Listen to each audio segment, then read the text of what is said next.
people need to understand the difference, the need to create that gap, the difference between reacting and responding, and find the technique that works for you individually so that when you are triggered in the team meeting, each person is taking responsibility for themselves to manage their reaction.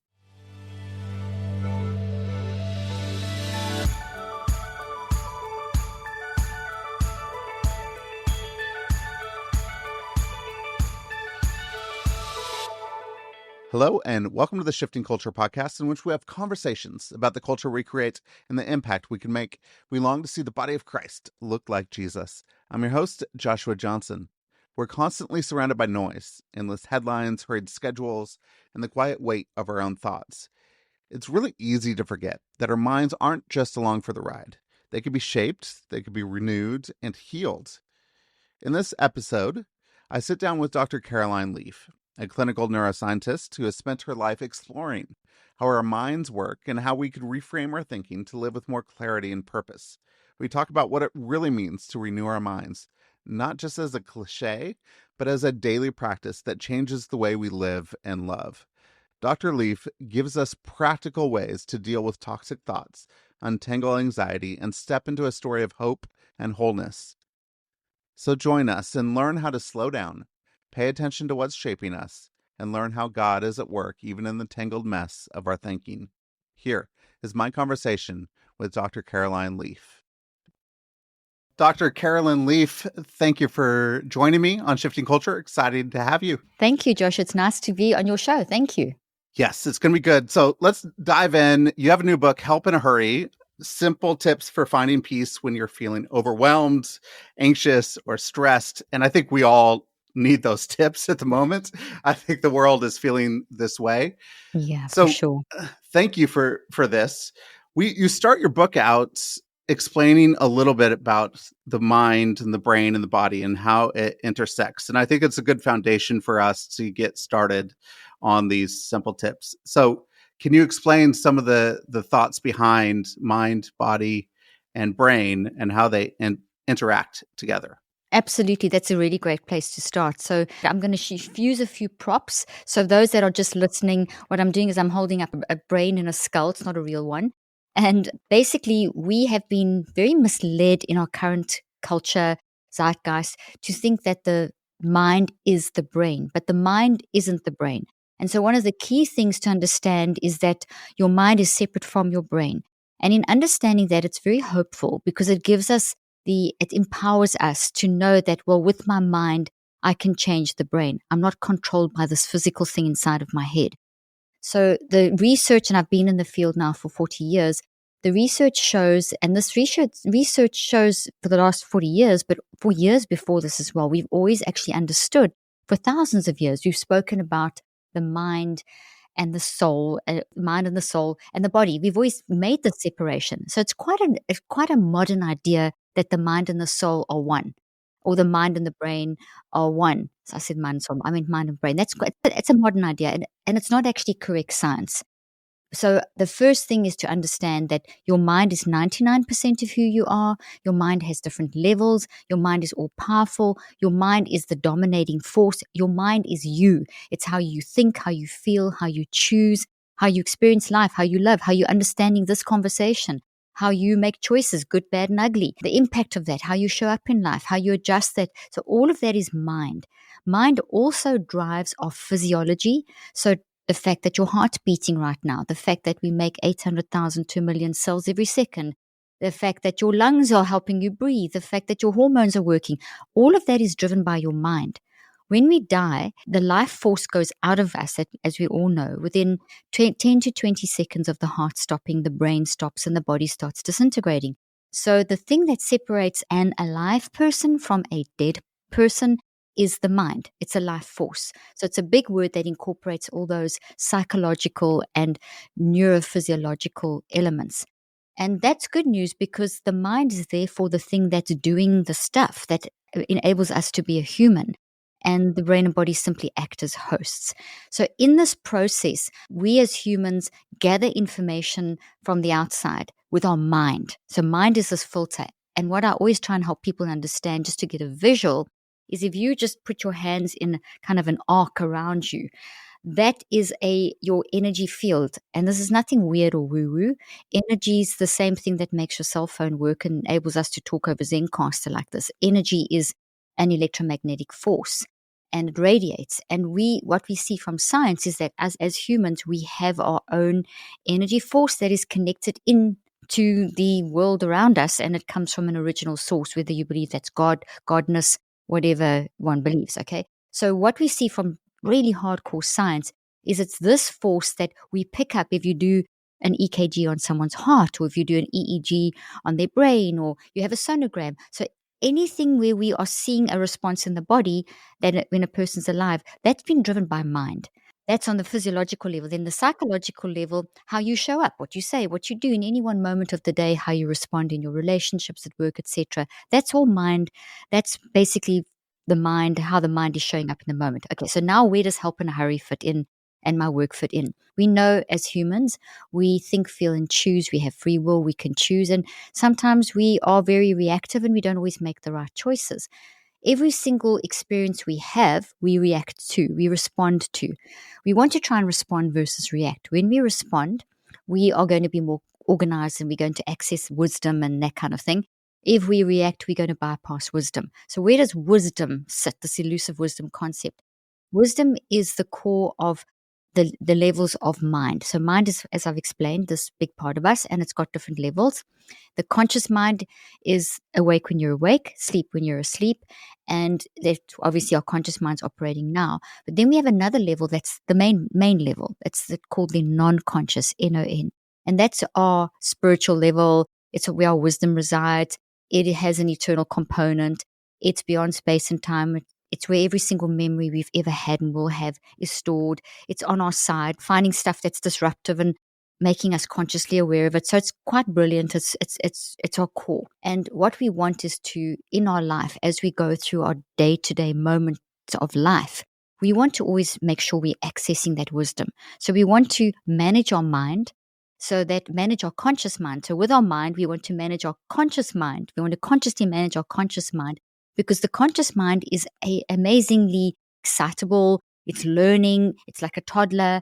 It's up and down, and it needs guidance. So the toddler is learning in a really constructive way, but without a parent, the toddler could make a lot of mistakes and a lot of things could happen. Same thing with our conscious mind. It's this driving, think, feel, choose, up and down, beautiful thing, messy thing, but it needs guidance. So what we as humans need to learn to do, and this is really now we're getting to the core of Help in a Hurry, this new book, is we need to be self-regulating moment by moment. So we need to catch that 63 seconds, the 60 seconds. It's there's a body of research showing us that in the first 60 seconds, if we can regulate the 60 seconds, we become much more effective at managing our mind in the next 63, in the next hour, in the next day, and so on and so on. We also can train ourselves by managing the 63 seconds. We can upskill our ability to self-regulate the patterns in our life. So maybe the bad habits that we've built, or the new habits that we do want to build, or the trauma that we haven't dealt with, or those kinds of things. And then we can actually capture those patterns and we can rewire those mind, brain, body networks. And that rewiring takes around 63 days. So I'm playing here with numbers, but there's hardcore science that we see within a 60-second component. We can influence how the mind takes in the whatever's coming into the world and whatever thoughts are coming up, and we can control what that looks like in our mind, brain, body network. Why do we need to do that? Well, whatever wires in produces your behavior, so it's how you're going to show up. So it's important we regulate in advance. You can also use this concept of 63 days is once we have managed the moment, we see the patterns in our life that are disruptive, the bad habits and so on, the undealt with traumas, as I mentioned. Then we need to actually take the time to, over 63 days, to work daily for around 15 minutes to rewire those networks. Because you're not going to change something in your life unless you rewire the mind, brain, body connection. Because it's the mind, brain, body connection that's very solid and made of energy and proteins and chemicals, and they don't go away in one day or 1 minute. In 1 minute, you can start creating that awareness and capture the moment. But to change anything in your life, that requires that commitment. Now, we know that life keeps happening, so you can't just do one 63-day neurocycle. It's called a neurocycle, what you do, and think you're okay. You can't just do one 63-second. It's a lifestyle. So I'm talking about helping people manage their mind in the moment and then manage their mind, the patterns that are disruptive over time. Help in a Hurry specifically are 18 areas that we surveyed and from clinical research found that is what really worries people. Things like you mentioned, people feel burnt out, people feel exhausted, people feel, how do I deal with this anger that I'm experiencing, this reaction that I'm having to people, this regret cycle I'm being stuck in, these people pleasing moments, these triggers that are activating me. How do I capture those in the moment so I don't mess up my response in the moment and mess up the meeting, the conversation, the relationship? And then how can I stand back and say, okay, this is a pattern in my life. I'm going to commit to working on this over 63 days. So that's what this book is. It's helping you in that gap. It's helping you in that moment. Well, in that moment, it's really, really crucial, and it's extremely practical, and it's helpful. This book is fantastic, and it's Thank so. you. So take me into something. So one of the tables that you talk through is you go from a mind hack, and then it goes into a mind shift.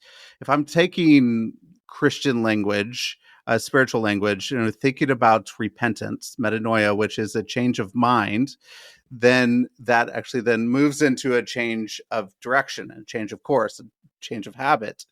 This is a practical way of what repentance actually looks like, right? How you can change your mind. So take me into this table. What is this mind hack into the mind shift, and how do we start to rewire some of these connections?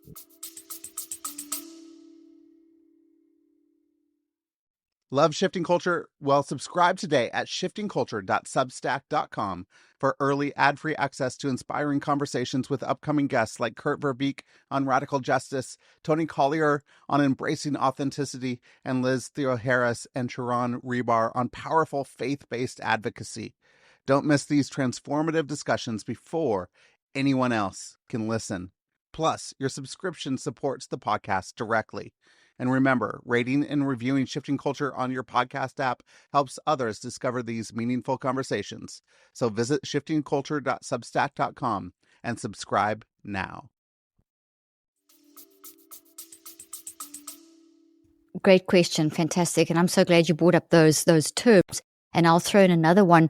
Besides the sort of repentance, metanoia, we are supposed to be capturing all thoughts. And we're supposed to be renewing our minds. So if you think of capturing all thoughts, whether you're Christian, whatever philosophy you believe in, as humans, to be a decent human, we need to self-regulate those moments. That's what the kind of answering the first question. So that's bringing all thoughts, not just the ones you feel like bringing into captivity, but all thoughts. And then renewing is a present continuous. We're supposed to be constantly renewing. So as humans, we're supposed to be living these lifestyles of being aware of what we're thinking, because not all thoughts have been created in the right, with the right sort of foundation. We've been reactive, or we've been angry, or we've been coming from a place of pain or whatever. And they feel real, but they're not necessarily real. So we've always got to be very aware of the thoughts and how they are driving our functioning. And then we've got to, recognize the patterns and so on. So essentially in this particular book, my other books and my Neurocycle app, Neurocycle being the formula for how you do this, the broad formula. This book deals with the 63 seconds, the techniques that you've mentioned for the mind, like the mind hack and mind shift. And then the Neurocycle app takes you through the 5 steps of the Neurocycle over time. So in the moment, let's say now that someone says something to me in a meeting and it's really makes you angry. You just think, like in your mind, you're going, what? How can you, really, and you just want to, you just feel yourself losing it. You can feel your heart palpitating because immediately your blood pressure will rise, because the minute that we get stimulated with something that's made us angry, we get a massive release of things like catecholamines, which can increase your blood pressure, which if you don't manage can become a problem, and all kinds of stuff. So in that moment, what can I do? So my mind hack portion is to say in 63 seconds, okay, in that 63 seconds or 60 seconds, I'm playing on the number 63, but it's around 60 seconds, 63 because it takes 63 days to form a habit, 63 seconds to catch and before it becomes a problem. The first concept is not to deny or suppress or react, but to create a gap for yourself. The 63 seconds is creating a gap, like on a traffic light. You've got the orange and the red before you go green. We want to buy that time. So the mind hack portion is, phew, I've been activated with anger. I'm going to do something like breathing. Now, when we breathe, we all know we need oxygen to live, but maybe you didn't realize that the energy of that angry comment that has come at you and your angry response, that is an energy, a burst of energy. It's like an actual physical collation of electromagnetic energy that attaches itself to oxygen. So if you don't control that reaction, not only is it wiring in as an actual network made of proteins and chemicals and energy in your brain, but it's also hooking on the back of the oxygen you breathe in. So you've got a double whammy battering your brain and your body. And that just make you more mad and whatever. So what you can do is you think, okay, let me breathe just to get my physiology under control, but let me make sure as I breathe that I'm telling myself it's okay to be it's okay to be angry, it's okay to be okay. I'm dealing with this. It's not going to affect me. Some kind of hack of it's okay to feel like this, but I'm not going to let this control me. And you say that yourself as you breathe in. And there's many different ways of breathing, but something like anger, I would use trigger breathing, which is where you take a deep breath. And then as you breathe in as much as you can, you take another extra sip. And you can even feel your head feels almost like it's pounding, but it calms down your neurophysiology. And as you're breathing, as you do that, it's almost like you could even close your eyes or look away. You do that breathing and you say to yourself, it's okay, it's okay. Yes, they've made you angry. And it's justifiable. You feel angry. It's okay. We're going to get this under control. So it's saying some kind of little statement along with the breathing. And that's a mind hack. You're using your cognitive skills to face your conscious mind to face this issue, to repeat it back, to tell you it's okay, it's okay. You're justified, or you're not justified, but it's okay. I recognize it's not who you are. You know, it's that kind of thing. And the breathing. Now we go into, because that'll take you maybe 5 seconds.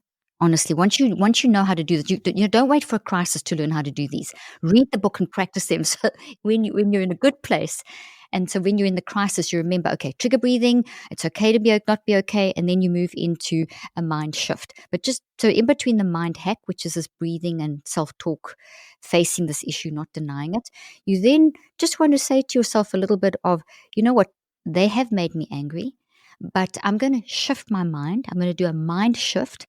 I am going to accept those words, but I'm not going to make them, I'm not going to let the anger be attached to them. I'm not going to let them make me upset, because where that's coming from, that's their opinion. That doesn't necessarily, I don't have to accept that. That could be coming from there. They could be sad. They could be upset about something. They also have an opinion. They're entitled to their opinion. So there's also this self-talk, but you're shifting your perspective. You're not allowing, you're not saying, oh, this makes me so mad. How can they do that? You're not doing that because you're not going to get an answer to that. What you're saying is, okay, this does make me angry. Those words do upset me, but let me be curious and let me be compassionate. Mind shift is curiosity and compassion aligned. And when you align curiosity and compassion, what you do is you create a protective barrier around you, which generates energy to them and calms them down. It calms you down. And you say, okay, well, there's another perspective. And let me be curious. They could be completely wrong. And maybe they are, but maybe there's something I can learn from that. Maybe there's something in that data that could help me grow. So it's that kind of thinking, which can also take you, it takes me longer to explain it than once you understand what to do. So essentially it is hack the physiology through the breathing and a little self-talk acknowledgement. So breathe and acknowledge. Then it is do this shift where you can shift the perspective, the compassion and the curiosity aligned. Now, in the book, you mentioned a table. In the book, I've created tables for you that this is why I say don't wait for the moment to practice this. Work through the book and find the techniques that suit you. And there's tables with QR codes that you can download, and you can work out the best, these kind of phrases in advance, and have a little toolbox, build a toolbox. So when you're in the moment, you can do that you can quickly move through the mind hack and the mind shift. And that's one. There's so many different techniques. I mean, there's another thing for anger in the moment, for example, is you can visualize these little techniques, like you could visualize that person shrinking, or you could visualize if it's critical self-talk. A great way of dealing with critical self-talk, which can come from someone saying something angry to you, it can affect your self-confidence, and you can find yourself criticizing yourself. which means you've absorbed their anger and you've taken it personally and you've turned it inward and now you're criticizing yourself. You could imagine that comment that triggered the self-talk or triggered that as being like a little ant, tiny ant on a stage, and you're watching it. So then you create this distance. So these are sort of psychological. It's like think of the conscious mind being this toddler, and as a parent, you're saying, okay, well, let's look at this objectively. That's an ant. So honestly, this works so well. If someone really upsets you and you get critical talk going, just see your critical talk as an ant on a stage, and immediately you've distanced yourself. And then you're curious about, why are you saying this? And it's the same thing, that mind hack, mind shift concept. So there's just a couple of ideas. That's really helpful when we're walking through those first 60 seconds to actually move us to a different mentality, to have this mind shift, and we can diffuse the situation. One of the chapters you talk through technology. So I want to go into the 63 days. Before, you've talked about like a 21-day detox. You're moving into now 63 days with your neurocycle app, and here in Help and Hurry, you talk about 63 days of building a habit. So how do we move into 63 days? The problem with me trying to build a new habit is that within those 9 weeks, I don't want to do this new habit anymore. I don't want to, this isn't what I want to be doing. So what does it look like for me to stay the course so I can get to those 63 days? So as you're talking about technology, maybe we talk about technology. So if I wake up in the morning, the first thing I want to do is I want to just scroll on social media because my brain's not awake yet and I'm just waking up. But I don't want to do that. So I want to move into a new habit of maybe journaling or something where I could just not be on my phone. Okay. What does that look like? Okay, so two parts to your question, the 63 days and the 21 days. So let me clear that up. It's always been 63 days, 3 cycles of 21. So what we find is that in the 21-day idea came from a doctor in the 60s who was a plastic surgeon who found that his patients were healing from surgery in cycles of 63 days. In cycles of 21 days. Stem cells work in cycles of 21 days. And so he then just wrote a book that became popular myth about, oh, well, that's how we change a habit, which is not actually accurate. We do a lot in 21 days. If you work daily and you follow a formula that helps your mind brain body connection work properly, which is what the neurocycle does. The neurocycle, just sort of side note here, the neurocycle, neuro as in brain, cycling through your mind, cycling through your brain and body, is a formula based on 40 years of research and clinical application, showing how, based on the science of thought, how does a thought form in the mind brain body connection, and what are the steps involved. And it's 5 basic stages that your mind goes through in receiving information and building it into the brain. And then you can reverse engineer those 5 steps to rewire something. And so for something to become part of the mind and body network, which means energy, proteins are made, chemicals, networks grow, that doesn't happen in 5 minutes, 4 days, 21 days. For it to be a stable network that drives how you show up as a human, in other words, not picking up your phone first thing in the morning and scrolling, and rather doing something constructive like maybe journaling your dream or whatever, or just even getting in a good mindset for the day or whatever it may be, that won't happen in 1 day, 21 days, or 63 days. The first 21 days, you're going to get really good at the process, because in the first 21 days, there's a lot of breaking down and building up of a new way of thinking. So the breaking down, the deconstruction, reconstruction process happens there. So it takes about 15 minutes a day. The second 2 cycles of 21, which makes 42 days. In those 2 cycles, what you're doing is stabilizing the new network. So you build the new habit, but it's not a habit yet. You build the new pattern in 21 days, but then you've got to grow it. So it's kind of like planting a seed. It's a seedling with tiny little leaves in 21 days, but for it to be a plant that can withstand, to grow into a nice big tree that provides shade and won't get knocked down with the first wind that comes, you have to keep watering it, and it has to grow. And that's what you're essentially doing with the second 42 days. You're stabilizing it so that it moves into a state in your, what we call the non-conscious mind that I mentioned earlier on. And when something is in the non-conscious mind, it's become wisdom. And it's become wisdom that is driving in a very intelligent way where you learn the way that you, whatever you're doing. So if you take the social media thing, that sounds like quite a simple thing to do, but you to stop to why would I need 63 days to stop scrolling? Because you've created certain responses and that kind of thing. So you want to find something's interesting, and you may find the first couple of days you need to find out why you that's what is that satisfying in the first place, that's scrolling, and you've got to find something that's an alternative that's more constructive. So there's a learning process going on. Once it's done, hit the 21 days, and you do the other 42 days where you're stabilizing something, there's still a learning process going. And an easy way to explain this is actually with like driving, for example. When you learn to drive, every you learn to drive, then you know how to drive. So there's a process of learning, and then it's become a habit. But a habit isn't this automatic thing that hasn't got intelligence, which is what people think it's become, that you're controlled by habits. We are we are our habits drive us, but there is always a learning component. So even if it's the scrolling on social media, every time I do it each morning, I'm still learning. I'm learning how to do it even more badly, and I'm adding fuel to the fire.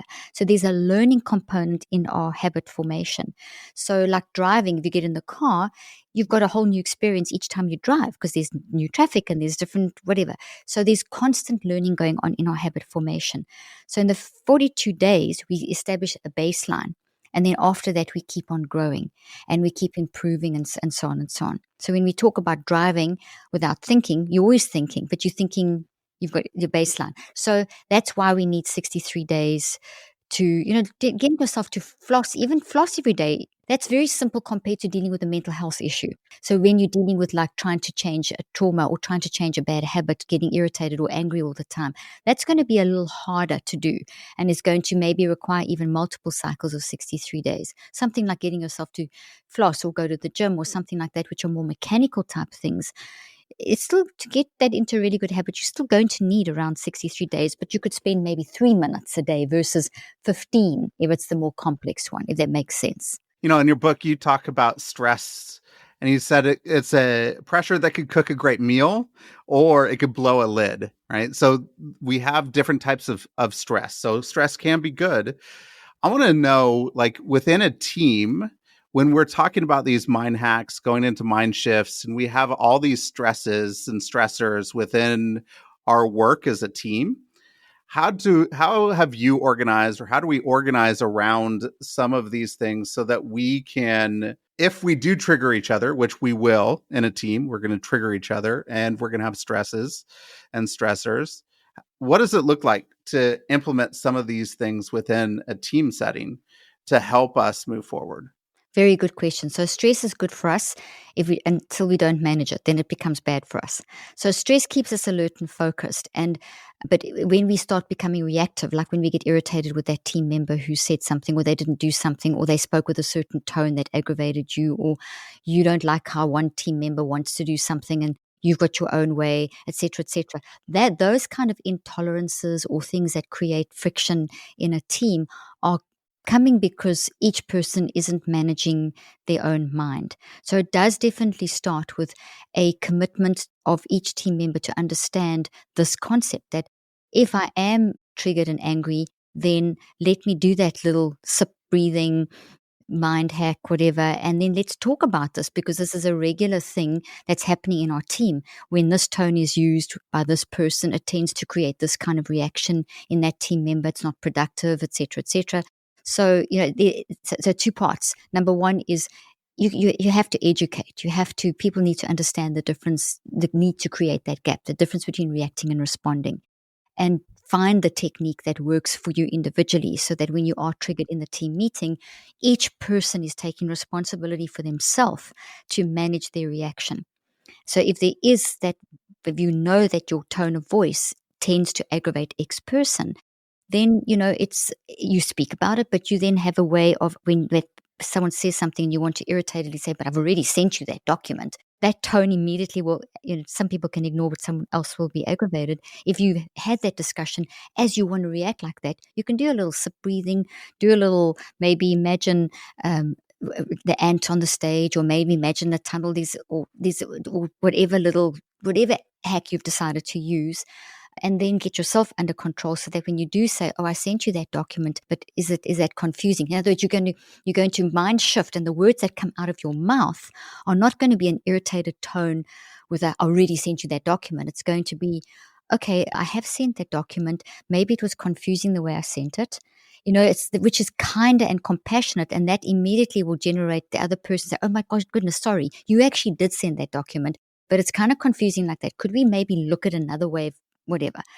Versus, oh, I sent the document. Oh, you're always getting irritated, or just shutting down, and then the meeting loses wisdom. Because the minute that we are irritated with each other, we are not going to see the things we're supposed to see. So, education and taking, what is this thing? What actually happens? What is the energy I'm generating when I'm getting irritated in that team? What is that doing in terms of shifting positive stress to toxic stress? How is that causing pressure in that team meeting? Pressure is good. Like pressure and stress go hand in hand, as you actually already understood that very nicely. And a pressure cooker, which is the example I give, is a great way of cooking food, but it's got to be used in a certain way, or the pot will explode. And that's the same thing. We all need to be sharp and alert in our meetings. We need to be in good pressure and good stress. And to get into good pressure and good stress is to understand what pressure and stress are, and what are the triggers in the team for each other. Be honest and open, and then say, okay, well, I'm going to work on that. And then you find your technique, and each person finds their technique, and they practice. Does that make sense? That makes a lot of sense, and it's very helpful. All of this has been extremely helpful. This book is really helpful.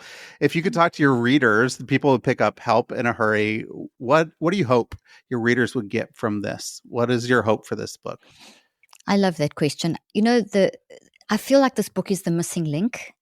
And the missing link, because when you tell someone, and you actually already reacted to this in the way that I predicted, is you tell someone you want to change a habit and it's going to take 63 days. Their first reaction is, okay, 21 days was bad enough. Now you're telling me 63?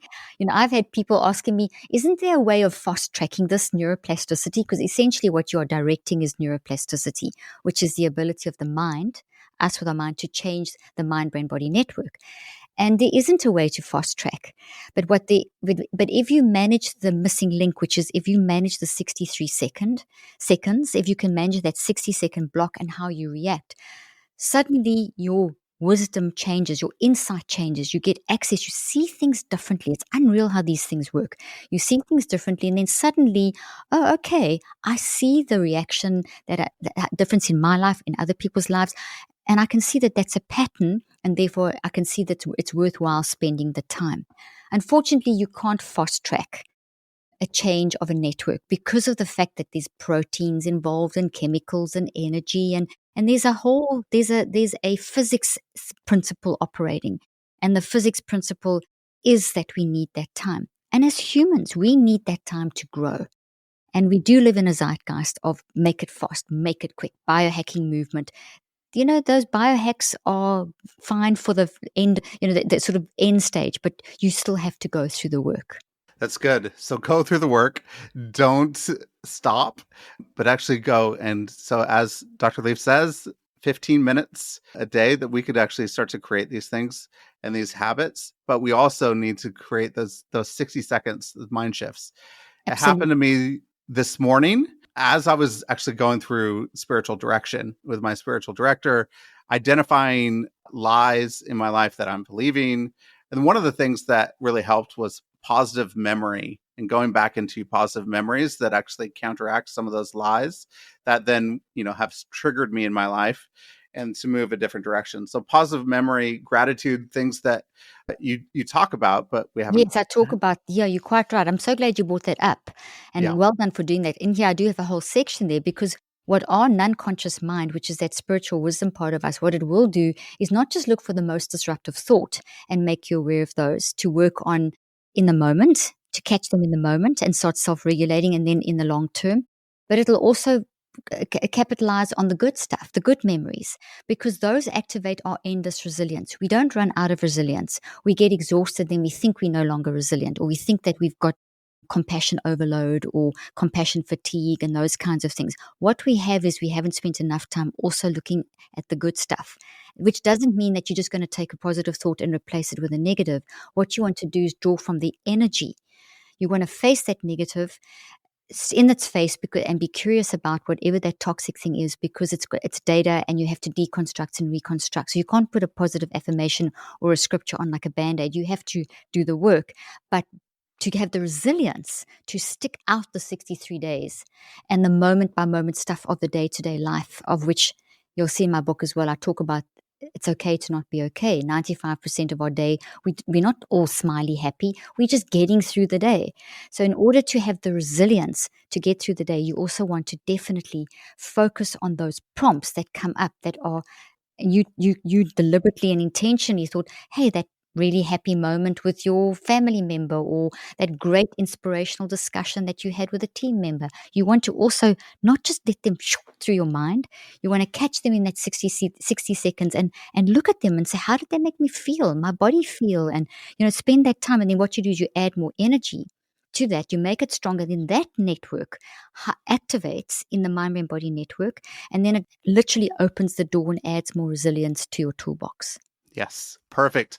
Well, Dr. Leaf, thank you for this conversation. This was fantastic. I think very helpful. Really want people to go out and get help in a hurry. It's going to be available anywhere you get books, so go and you can get that. Is there anywhere else you'd like to point people to? Well, I think what's really helpful is the Neurocycle app, which is available on iTunes and the Google Store, and also there's a web version.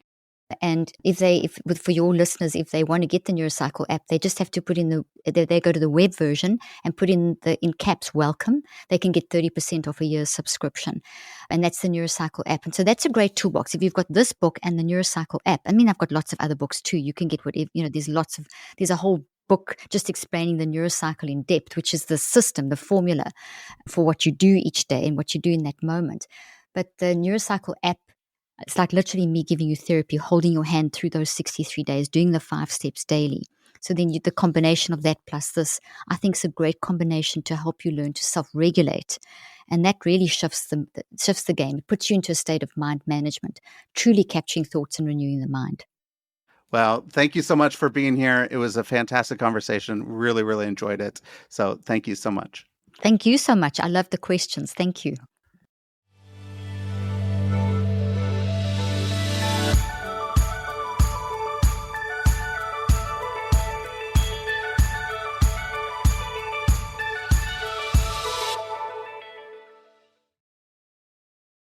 Thanks for listening to this episode of Shifting Culture. This show was edited and produced by me, Joshua Johnson, at Shifting Culture Productions. If you're enjoying the conversations, consider supporting the work by subscribing at shiftingculture.substack.com. For as little as $5 a month, you'll get ad-free early access episodes and other exclusive content delivered straight to your inbox. I'd love for you to not just listen, but engage. Reach out. Share what's resonating, and let's keep shaping culture together. Whether you're a listener with feedback, a creative with an idea, or a brand looking to connect with a thoughtful, engaged audience, let's talk. If you're interested in advertising on the show, I'd love to hear from you. Contact me directly for rates and availability. Until next time, let's keep shifting culture.